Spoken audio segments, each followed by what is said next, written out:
rewards.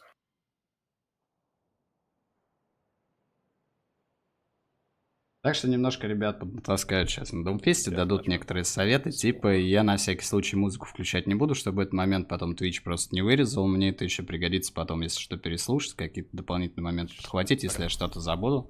So, obviously Doomfist is a very ability-centric hero, right? His left clicks are kind of crappy. They're not your main source of damage. Obviously, your main source of damage is your abilities, and specifically your combos.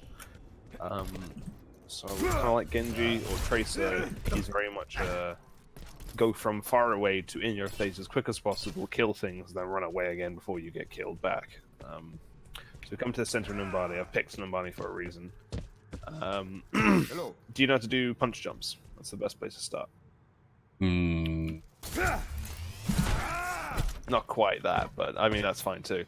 Punch jumping essentially means when you jump at the end of your punch to gain insane extra momentum and distance. So, for example, that's exactly it.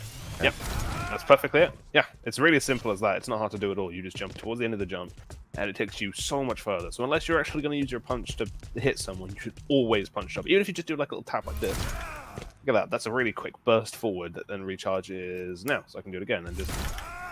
It's a great kind of, almost like a Genji swift strike forward. So if you're not using your punch to do damage, which is a fine option, it's something you have to weigh up. Am I going to use it for mobility? Am I going to use it for damage? If you're not going to use it for damage, then you can use it to cross huge gaps, especially if you combine it with things like slam and uppercut. So really, that is the kind of the key that holds all of Doomfist mobility together. But you know how to do that, so that's good. The next thing to kind of keep in mind is Doomfist is a bit of a janky hero, and the way that his punch kind of interacts with surfaces and objects can be very weird. This might take me a couple of tries, so don't laugh at me if I fail it, but you can do something called a payload jump. It's basically the same thing as a normal punch jump, except you're timing the jump as you're hitting the cart, and it kind of ramps you forward, a bit like Brigitte used to be able to do when she first came out, so I'll try it. There we go. And that's essentially, that gives you actually some height. There's a couple of surfaces you can try that on. You can give it a go yourself. You kind of come from here. Same thing as normal punch jump, but you need to jump around here. It's really difficult. It does take some time. Yeah, don't worry. It'll take some time. So that's something to kind of practice in the meantime. See, like, there you go. I'm not exactly getting it right every time. There you go. You do have to press it pretty nearly to instant because of how close you are to it. It's very, very difficult but that's something to kind of practice and get down, and you can kind of use that on a lot of surfaces, trial and error really, but anything that's kind of sloped or has some curves like this payload, and obviously the payload is the payload, so you can do that on any part of the map depending on where the payload is. It's a difficult thing to pull off, and if you fail it, you're going to look like a big dummy to the rest of the team, so you need to be confident in it. But it's just something to keep in mind as a really advanced piece of tech. Now, what we'll do now is we'll talk about his main combos. So ideally, in an ideal world, right, and you're engaging on the enemy team, you have the high ground advantage. So let's say you represent the enemy team. Like from above is your E? Yeah, exactly. E is your best engagement tool, really. Like, punch is fine if you're able to land like on a Reinhardt or something, because, you know, it gives you shields and it puts you around the middle of the fight, but ideally, you want to be looking for opportunities to come in from above and get the extra damage from E. Do you know the two different types of slam? Because there's actually two variations of Doomfist Slam, and they're quite different and quite important in the differences. So maybe I don't. It's quite remarkable how little the game actually tells you. You have to just figure out yourself. So you have a targeted slam and an untargeted slam. Some people call them direct slams and arcing slams, but targeted and untargeted explains it best. So you know when you're using your slam, yeah, often you'll get the blue indicator on the ground, right? Yep. And that tells you where you're going to slam. Okay, well, that's what we call a targeted slam for obvious reasons. The indicator's there, you know exactly where you're going to go. It's quick, it's like a direct line downwards, so it's the fastest slam, but because of how quick it is, and how you spend less time in the air, and it does less damage, but it's quicker, right? So you gain accuracy and momentum, and obviously slamming quicker means you're more likely to hit your target before they move out of the way, and you take less damage during the air, but you also give more damage. So obviously this is a target slam. Straight down, right? 57 damage. That's not a whole lot, but it's a quick engagement, and you know it's good enough to get started on the squishy. However, an untargeted slam is the opposite, and the way this works is you want to kind of look up as you're slamming, and as you're pressing E, and you want there to be no indicator on the ground.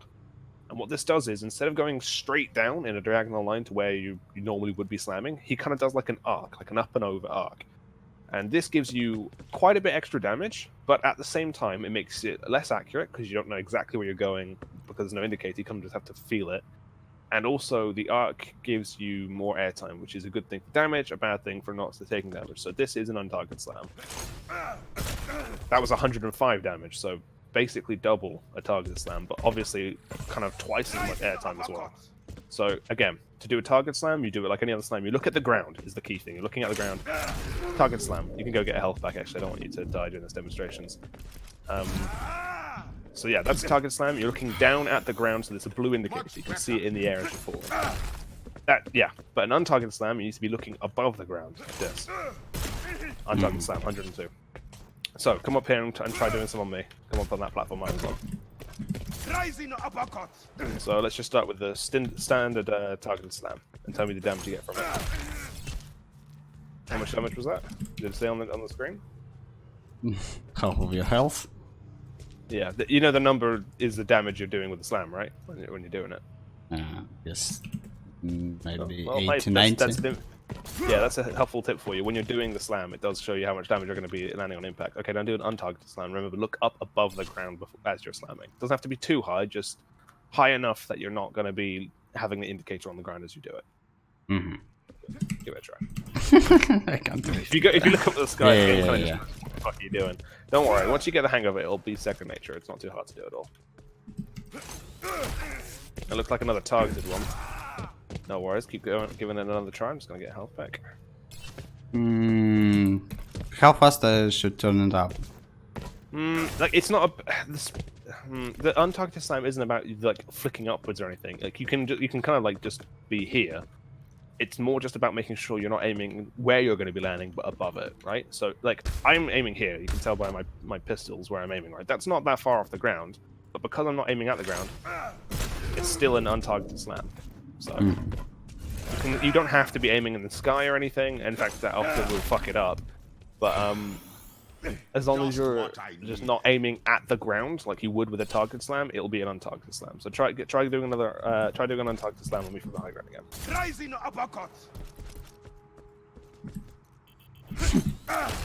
Not bad. In fact, you don't even have to jump off. You can just make sure you're looking in the place you want to be and then hit the slam. It doesn't have to be like a... I can see you're kind of like looking up as you're falling. You don't need to do that. You can look where you want to be looking as you're like before you even jump off. It doesn't have to be a flick or anything difficult. Just, yeah. There you go. Was that an untargeted one? 65. Yeah, not bad, not bad. Try and aim for... Like, literally have your crosshair there as you're falling and then just press E. And you'll be surprised. Yeah, pretty much there. Okay. And you're on the high ground. And then just press E and you'll do it. Yeah, that was Still pretty 65. okay. That's something to practice as well as on with the rocket jump. But as long as you understand the main difference, you got untargeted for slower but more damage, and obviously the standard targeted for faster but less damage. And it's kind of up to you to decide which one's the right one to use in the situation.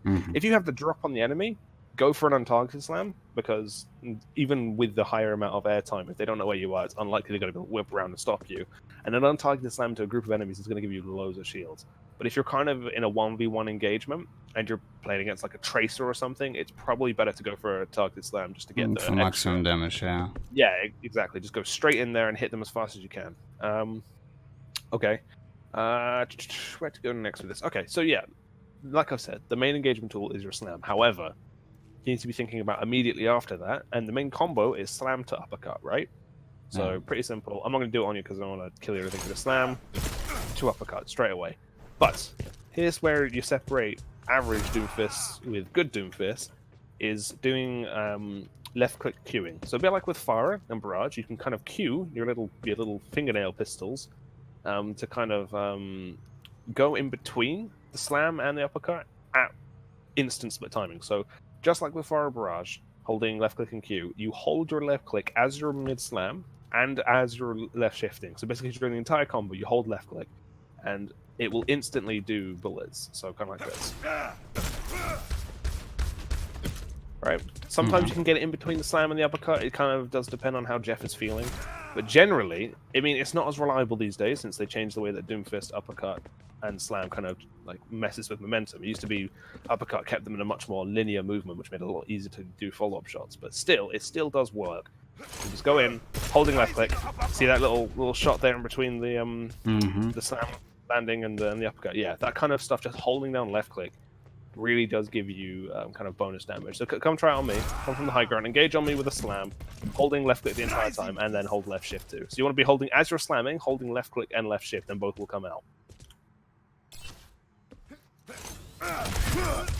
Yeah, see? Perfect. Yeah. That was a huge burst of damage. The slam didn't kill me, it was the shot that came immediately after the slam, so should have gotten some health for that, but yeah, that was a great execution of it. So that's your kind of your main kill combo. And then if they're not dead by the slam and the uppercut, you just need to try and hit them with your last couple of fingernail cannons to kind of finish them off. With the and go away with my right click? Yes. Yes, exactly. Yeah. Exactly, that's what's coming to. If you don't use your right click to kill, yeah. I know, this is why I hate it when people are like, oh, Doomfist is just such a right click bot. He's really not. Like I only use my right click to kill if I'm already in an engagement. I'm thinking, okay, I've gotten a kill with my slam. I can fight instead of running away. So at that point, after you've gotten the kill, it's up to you whether you're now going to fucking leg it or go for another kill, right? If you have the advantage and you can survive, yeah, you use a punch for a kill and just keep on going, you know, rack up the combos. But if you're doing kind of more of an assassin's dive, so you dive in, kill the Ana, but the entire enemy team is now just located where you are, you can immediately just use the technique we talked about first and just, yeah, you know, do your slam, uppercut, Ana's dead, I'm out of here, boys, and you're gone, right?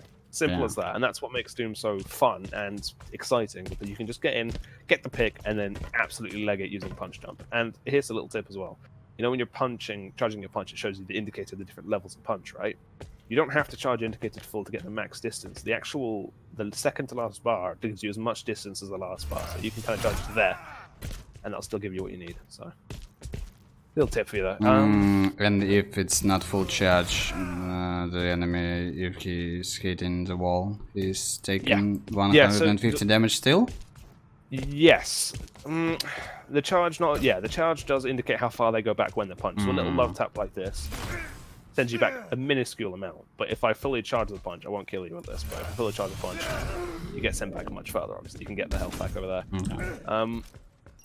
So yeah, it does affect the distance of walls, and obviously every time you're punching, you do want to be aiming for walls, right? That's obviously -- rule of if you're going with the punch. But it's really, Doomfist is exciting because it's all about, you have a lot of choice with him. You can be kind of a punch monster.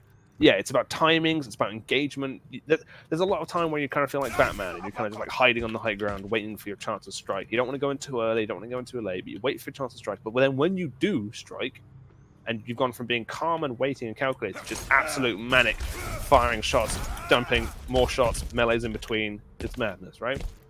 And kind of in the way that you can use your right click to escape, you can also use your ultimate to escape. It's a great disengagement tool. So if you want to, his ultimate's like, it's okay for getting kills.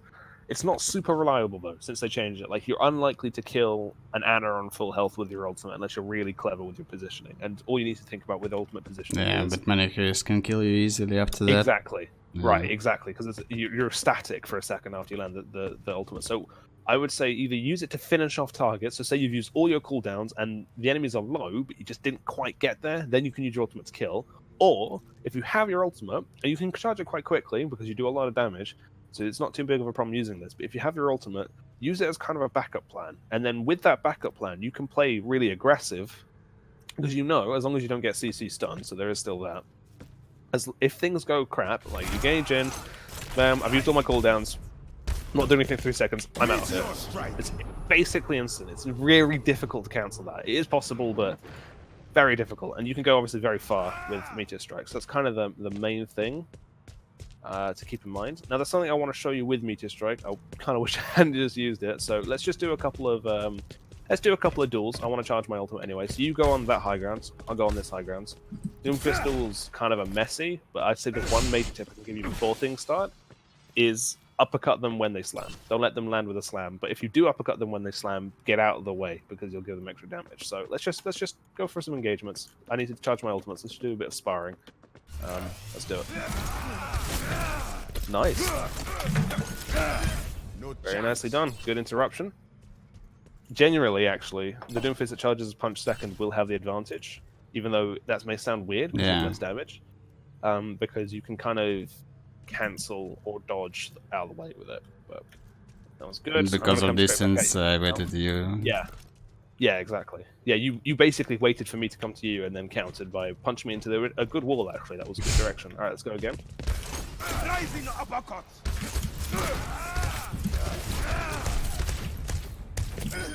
Nice, good shots. It's interesting the way that you fight, actually. Oh. Most Doomfist use their punch second.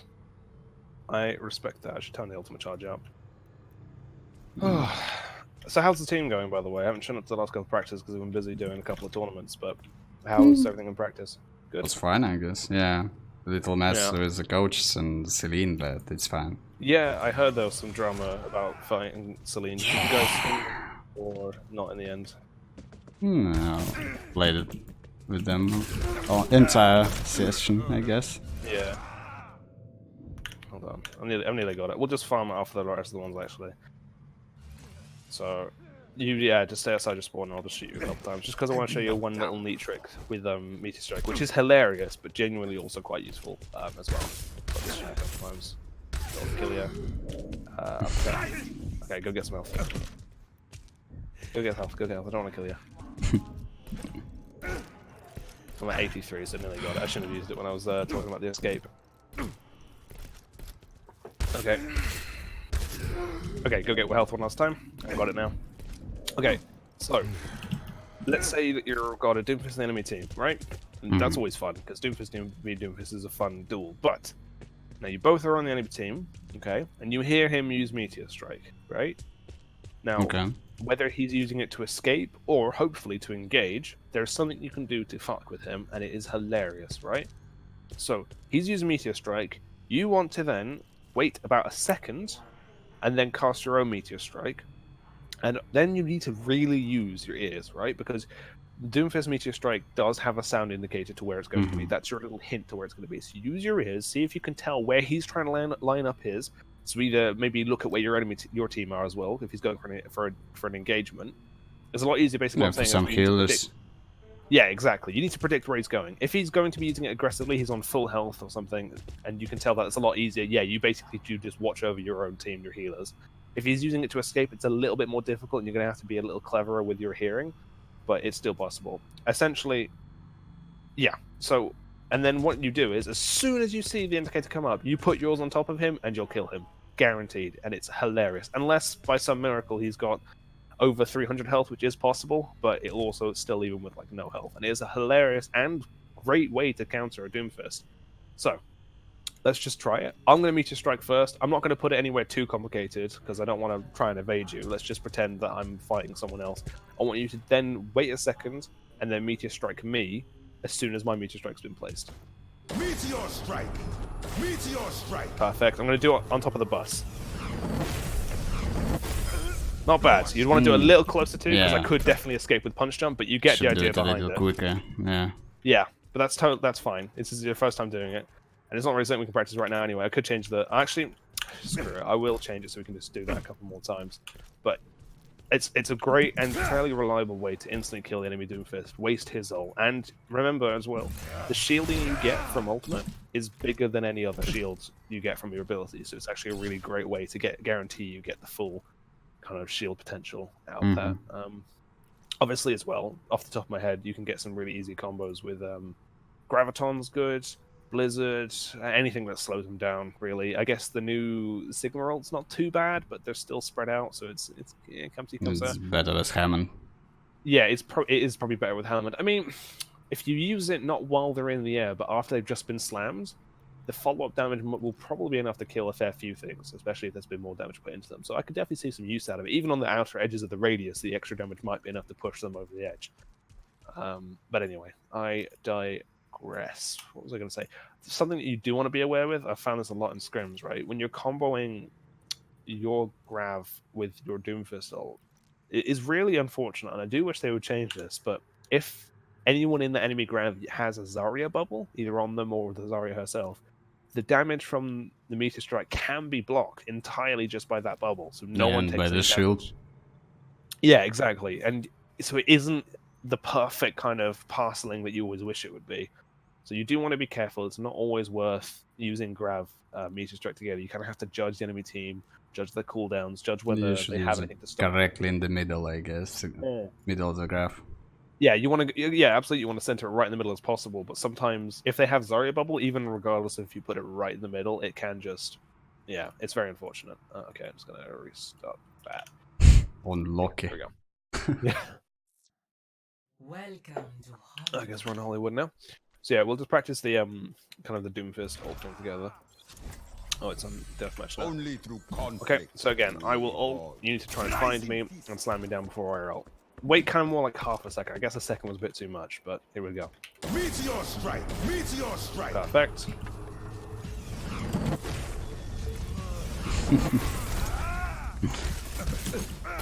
Meteor strike! Hello there. No, you can shoot me a bit and get yours. They do have quite a bit of travel time with shots. You do have to leave them. Just what I needed. Meteor strike! Meteor strike! Perfect. That's perfect. Exactly the right timing as well. Could be a little bit more uncensored, but for how little time we had left on it, that was pretty damn good. Okay, I'm gonna do it to you now. You feel free to use Meteor Strike. I'll see if I can catch you. Down. Meteor strike! Meteor strike! Hello. Not bad. I mean, for me, it was definitely could have been better, but it's a lot more difficult when you've got no, like, when you're a meteor striking, when I'm a meteor striking, where the hell am I going to go? I could go anywhere, but the key is often the Doom will try and land it on the backline supports, right? Or in the middle of a fight. Yeah. So it's a lot easier to pull this off when you're actually in a real game, but you get the idea behind it. You can instantly cancel out and kill a Doomfist who uses his ult, because obviously you're stuck there for a second after you use it. And it's kind of hilarious, and you will tilt him a lot for it. So it's definitely worth thinking, if you have your ult, and you know he has your ult, it's maybe worth thinking, maybe I should hold on to this as kind of a counter tool.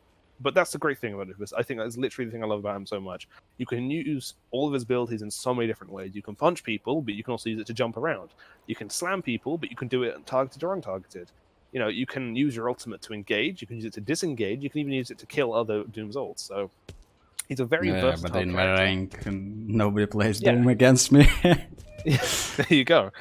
He's a very versatile character. The thing, just you got to be careful, because he's also one of the easiest to spot when he's throwing. It's very easy for people to be like, that Doom is doing nothing, and sometimes that's true.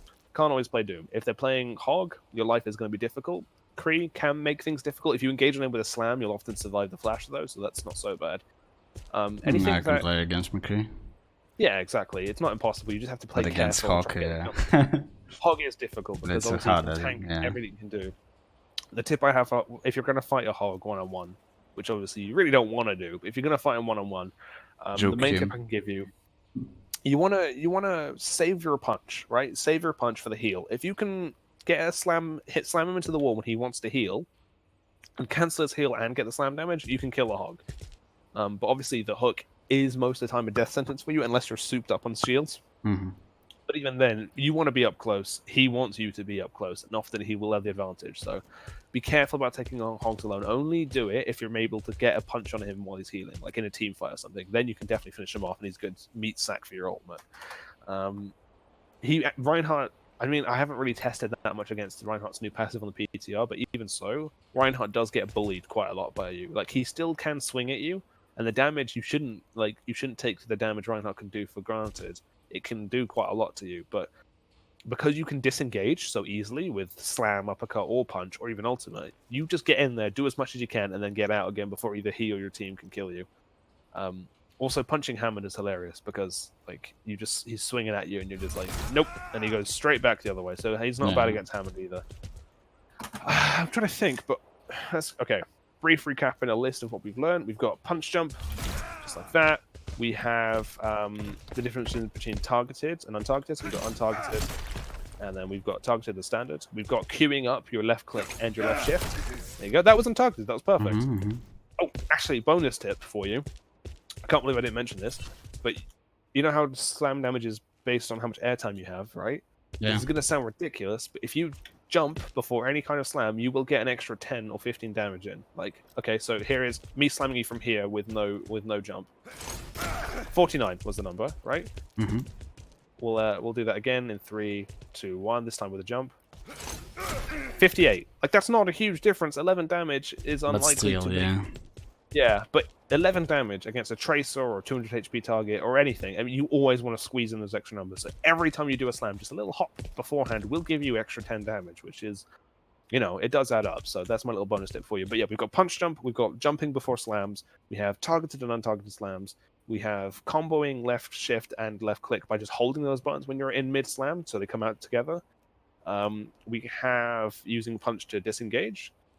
We have basic Doomfist dual etiquette, I guess. We have using your ultimate effectively, and matchups. I think that's basically everything I can give you, and this is kind of just a crash course of Doomfist. But yeah, there you go. Are there any questions or anything? Because I'm here to answer them. Maybe some roofs, tricks. Yes, good questions, actually. That's a good point. All right, come on onto this elevator then. Yes. So kind of in the same way that you use Farah Concussive Blast to kind of slide yourself over roofs, you can definitely do the same thing with Doomfist. The trick is just to know which roofs you can mess with. And obviously the primary way you do it is with punch. So from here, I don't know, can I do it from here? I'm going to use uppercut just to make sure I can, but you can slide over that roof, right? So... Shit. Well, maybe not. Maybe not if you're bad at it. That's a little bit of a difficult one, but yeah, essentially, if you use punch jump, you can slide yourself over roofs. If you want to be like Chips or Brandita or a big brain Doomfist Lord, you can use your ultimate to put you on top of roofs in really high positions. So yeah, I'm watching Chips sometimes. Yeah, exactly. There's clips of them like on Legion Gardens or something where they and then they put themselves like in the middle of the tower, in the middle of the point, like really high up, and then for using the height that they just gained from the ultimate, as they're falling, they charge up a punch and punch a Farah. And it is possible to kill Farahs. You just have to get the height on them first, and only engage when they don't have the left shift. You can actually kill Farah, so she doesn't have to be a major counter against you. There is nothing more satisfying and hilarious than mid-air punching a Farah into a wall. That's always great. But this is a wall you can kind of slide off. Oh, shoot. Meteor strike. Can it even go on? See, even I'm learning. I've been playing Doomfist for a fair while now. But yeah, you can kind of like get the advantage. And if you hold the S key, you get as much slide back, and then you can engage when you want to. And that's 125 damage, the max slam damage, right? So yeah. It's kind of, I can't really give you like a list of all the roofs you can slide off and stuff. You kind of just have to experiment on your own, either in customs or just as you're playing. But you can either use punch jump to get onto them, or just whatever cooldowns, or your meteor strike to kind of like as far back. And then yeah, you can definitely, if you engage slam like here, you can do it, right? And I guess there are some examples as well, right? So I guess this is probably my last Doomfist tip. But Doomfist, like I said, is janky, right? If you can press E and begin the slam, but you're sliding, and this doesn't always work, but if you're able to do that, yeah, and his fist just locks in the air because he's trying to reach the ground but he can't, that's fantastic, right? That is truly brilliant, because then you can just decide to drop down 125 damage on whoever you want, and it's really quite effective. So essentially that's what I got for you. Meteor strike. Yeah, so yeah, definitely you can use rooftops like Farah to kind of either as like an engagement spot, so kind of to ambush, or just, yeah, I guess ambush is the best use for it. So, that is everything. It's very hot where I am, so I'm a little bit sweaty and tired, but that's my Doomfist crash course for you. Yeah, thank you. Next time we get very the chance, educational. I'm glad I could help. Yeah, well, I mean, this was even more like just information thrown at you than the Farah one, because Doomfist is quite a complex hero to kind of get used to and to learn, but as long as you're using punch jumps, I need to get used to it, I guess. Yeah, it really is. It'll become part of your second nature just by playing Doomfist. So yeah, it's definitely not, like I'm not constantly thinking like in detail about every move I make. It just kind of is natural decision making, and that's how it becomes when you play enough Doomfist. So. And he's super fun as well. He's a really fun hero, and he's not too bad in the meta right now. He'll be even better when Sigma comes out, because everyone will want to play Sigma, and Doomfist is a very hard counter to Sigma. Like, the only thing Sigma can eat with his left shift is your bullets, which isn't your primary source of damage anyway. You can escape his ultimate with your ultimate, and Sigma's got no mobility, really, so you can kind of just punch him around and mess with him. So, you'll have plenty of fun with him in the upcoming meta, and he's always good if you're good enough with him, so that's always an advantage. Yeah, so that's my Doomfist crash course. We'll go over, I guess, Genji next time.